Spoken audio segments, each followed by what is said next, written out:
Assalamualaikum warahmatullahi wabarakatuh. Perkenalkan, nama saya Firda Wahyu Pratiwi, NIM 202011110001 dari Prodi PBSI Universitas Muhammadiyah Surabaya.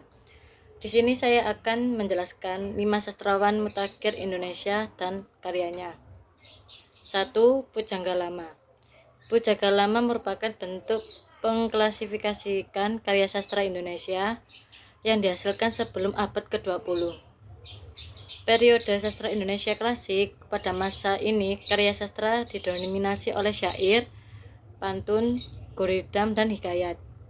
Di Nusantara, budaya Melayu klasik dengan pengaruh Islam yang kuat, meliputi sebagian besar negara pantai Sumatera dan Semenanjung Malaya di Sumatera bagian utara.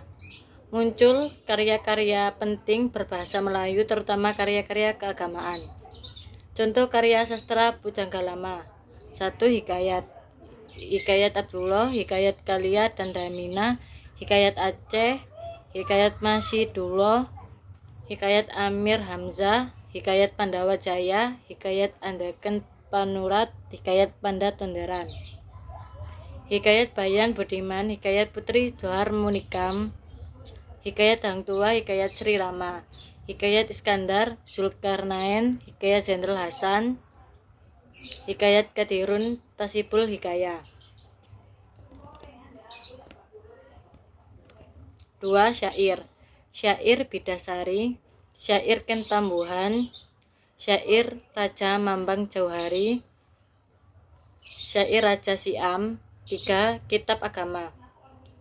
Syarat al-Asyidik, minuman para pecinta oleh Hamzah Panjuri. Asrar al-Arifin, rahasia-rahasia gnostik oleh Hamzah Panjuri. Nur Abad Dukaik, cahaya pada kehalusan-kehalusan oleh Syamsuddin Pasai. Bustan As-Salatin, Taman Raja-Raja oleh Nurdin An-Raniri. 2. Sastra Melayu Lama. Karya sastra yang dihasilkan antara tahun 1870 sampai 1942 yang dikembangkan di lingkungan masyarakat Sumatera seperti Langkat, Tapanuli, Minangkabau, dan Sumatera lainnya. Orang Tionghoa dan masyarakat Indo-Eropa.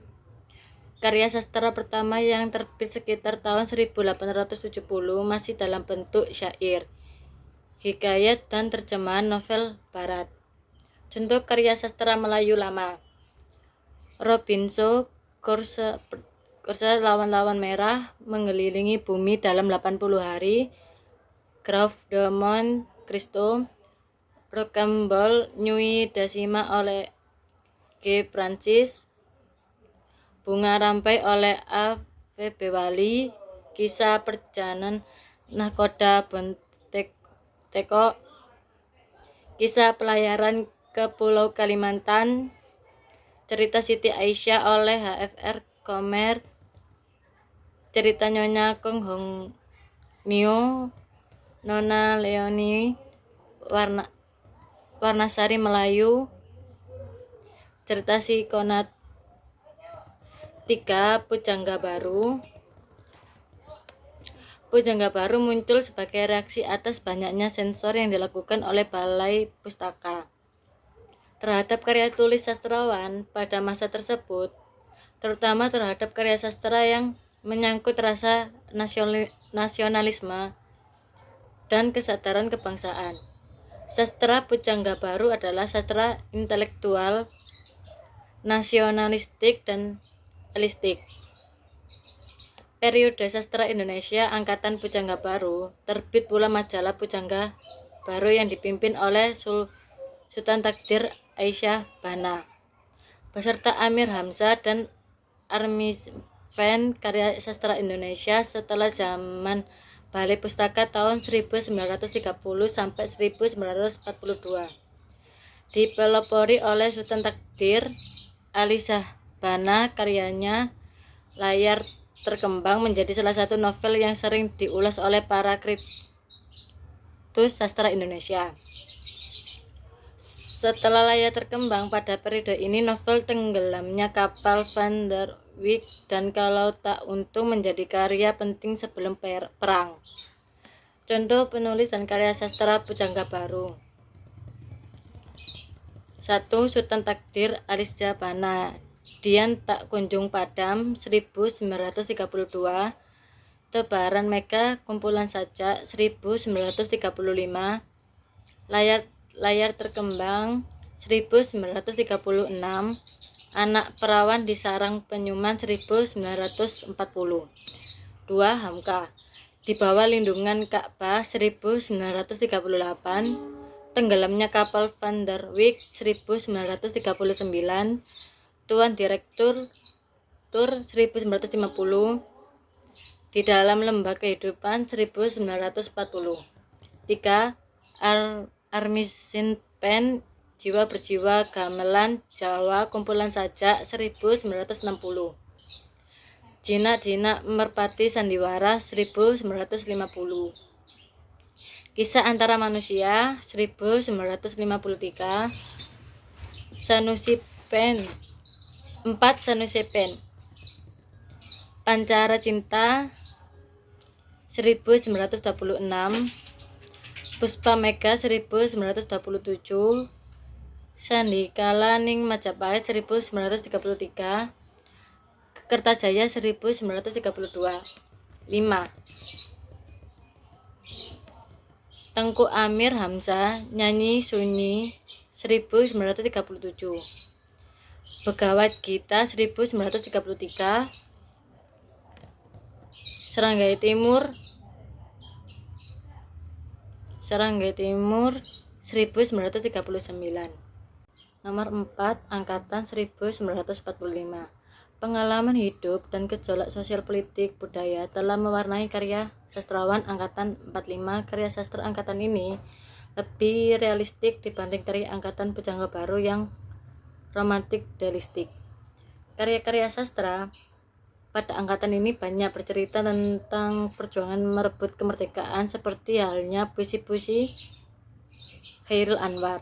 Sastrawan angkatan 45 memiliki konsep yang diberi judul Surat Kepercayaan Gelanggang. Konsep ini menyatakan bahwa para sastrawan angkatan 45 ini bebas berkarya sesuai alam kemerdekaan dan hati nurani. Selain 3 menguak takdir dari F. Maria ke Jalan Lain, ke Roma dan Ateis dianggap sebagai karya pembaruan prosa Indonesia. Karya sastra periodisasi sastra Indonesia angkatan 45. Contoh penulis dan karya sastra angkatan 45. 1. Chairil Anwar, Kerikil Tajam 1949, Deruk Campur Debu 1949. 2. Asrul Sani bersama Rifai Apin dan Chairil Anwar. 3. Menguak Takdir 1950. 3. Idrus, Dari Ave Maria ke Jalan Lain ke Roma 1948, Aki 1949. Perempuan dan Kebangsaan. 4. Asdiatka Miharja, Atei 1949. 5. Trisno Sumarjo, Kata Hati dan Perbuatan 1952. 6. Utui Tatang Suntani, Suling Drama 1948, Tambara 1949, Awal dan Mira Drama 1 Babak 1962. 7.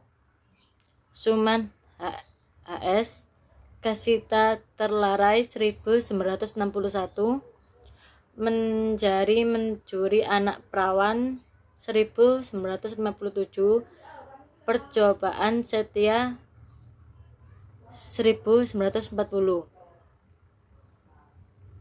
5. Angkatan Balai Pustaka. Angkatan Balai Pustaka merupakan karya sastra di Indonesia yang terbit sejak tahun 1920. yang dikeluarkan oleh penerbit Balai Pustaka, prosa, roman, novel, cerpen, dan drama. Dan puisi mulai menggantikan kedudukan syair, pantun, gurindam, hikayat, dan khazanah sastra di Indonesia pada masa ini. Balai Pustaka didirikan pada masa itu untuk mencegah pengaruh buruk dan bacaan cabul dari liar yang dihasilkan sastra Melayu rendah yang tidak menyoroti pernyataan cabul dan dianggap memiliki misi politas liar. Balai Pustaka menerbitkan karya dalam 3 bahasa, yaitu bahasa Melayu tinggi, bahasa Jawa, dan bahasa Sunda, dan dalam jumlah yang terbatas dalam bahasa Bali, bahasa Batak, dan bahasa Madura. Nur Sultan Iskandar dapat disebut sebagai Raja Angkatan Balai Pustaka. Karya-karya tulisnya pada masa tersebut, apabila dilihat daerah asal kelahiran para pengarang, dapat dikatakan bahwa novel-novel Indonesia yang terbit pada angkatan ini adalah novel Sumatera dengan Minangkabau sebagai titik pusatnya. Contoh penulis dan karya sastra angkatan Balai Pustaka: 1. Merari Siregar, Azab dan Sengsara 1920, Binasa karena Gadis Priangan 1931, Cinta dan Hawa Nafsu. 2. Mara Roisli, Siti Nurbaya 1922, Laihami 1924, Anak dan Kemanakan 1956. 3. Muhammad Yamin, Tanah Air 1922, Indonesia Tumpah Darahku 1928, Kalau Dewi Tara Sudah Berkata, Ken Arok dan Ken Dedes 1934. 4. Nur Sultan Iskandar, Apa Dayaku Karena Aku Seorang Perempuan 1923, Cinta yang Membawa Maut 1926, Salah Pilih 1928, Tuba Dibalas Dengan Susu 1933, Hulu Balung Raja 1934, Kata Hendak Menjadi Lembu. 5. Lulis Sultan Suti, Tak Disangka 1923, Sengsara Membawa Nikmat 1928, Tak Membalas Guna 1932, Memutuskan Pertalian 1932. 6.